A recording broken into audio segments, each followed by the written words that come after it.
El mar está lleno de mitos y de leyendas, producto de la imaginación de los seres humanos, como por ejemplo el de los monstruos marinos o el de las sirenas. Hoy queremos hablarles de un mito que relaciona el mar y la meteorología, el de las olas solitarias. Durante muchos años, cuando los marineros llegaban a puerto, contaban increíbles anécdotas sobre una única ola gigante que se alzaba sobre las demás y que golpeaba fuertemente su barco. La ciencia fue muy escéptica con todos esos testimonios, pero en los años 90, cuando ya se disponía de tecnología, se registró una y entonces lo que había sido considerado como fantasía pasó a ser realidad. Oh, Dios mío. ¡Ola solitaria!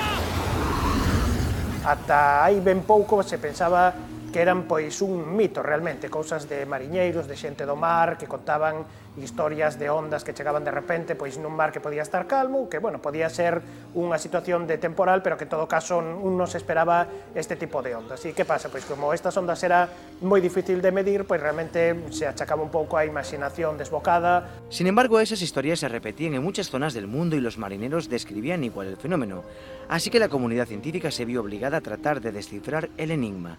Pero un buen día de enero del año 1995, en el mar de Noruega, una boya oceanográfica dio con una ola solitaria representada en el siguiente gráfico. O que é pois o típico espectro de mar de vento, un mar combinado que solemos ter aquí en Galicia. Hai que ver que aquí temos, digamos, aquí está o cero, entón, bueno, estamos falando dun mar en torno aos 8, 9, 10 metros de altura, máis ou menos, cambiando, a medida que vai evolucionando o tempo, e de repente temos aquí este registro, se sae completamente, pois, do que poden ser as ondas normais, unhas máis altas, outras, pois, algo máis baixas, que corresponderían a esa situación de temporal.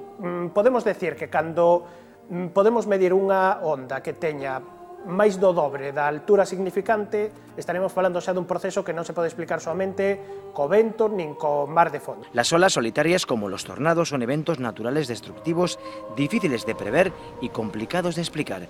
Es decir, que no hay una única teoría que nos haga entender por qué se generan.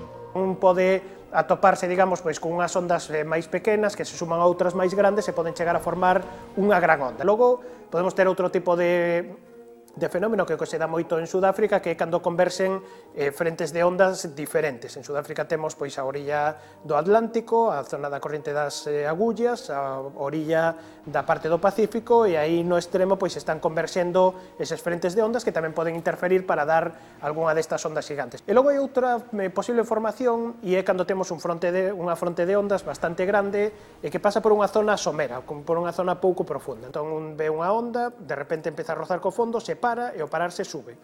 Isto pode suceder se un, por exemplo, no océano aberto pois está formando unha onda e de repente pasa pois preto dunha illa, por exemplo, unha zona que teña menor profundidade, entón nese momento empeza a rozar, a enerxía, digamos, cinética se transforma en potencial, pero logo volve outra vez a zonas profundas e esa onda pode quedar formada e, bueno, en función da longitude de onda que teña, pois se pode seguir transportando, e esa sí sería unha onda solitaria. Un fenómeno que ha sido protagonista en el reciente juicio de la catástrofe del Prestige. Unha das partes, a parte do Armadora, chegou un informe feito, bueno, pois por un oceanógrafo que decía que nas condicións meteorolóxicas nas que naufragou o Prestige, as probabilidades de algunha destas ondas gigantes pois era bastante elevada, e que, bueno, pois o golpeo dunha destas ondas gigantes pudo ser o que causou o accidente. Realmente, isto, digamos, esta hipótese, pois tanto o xuíz como os fiscais pois a descartaron, dado que non estaba apoiada, digamos, non tenía ningunha probatura de medidas. Esperemos que esta historia del tiempo le haya servido para saber que el mar esconde secretos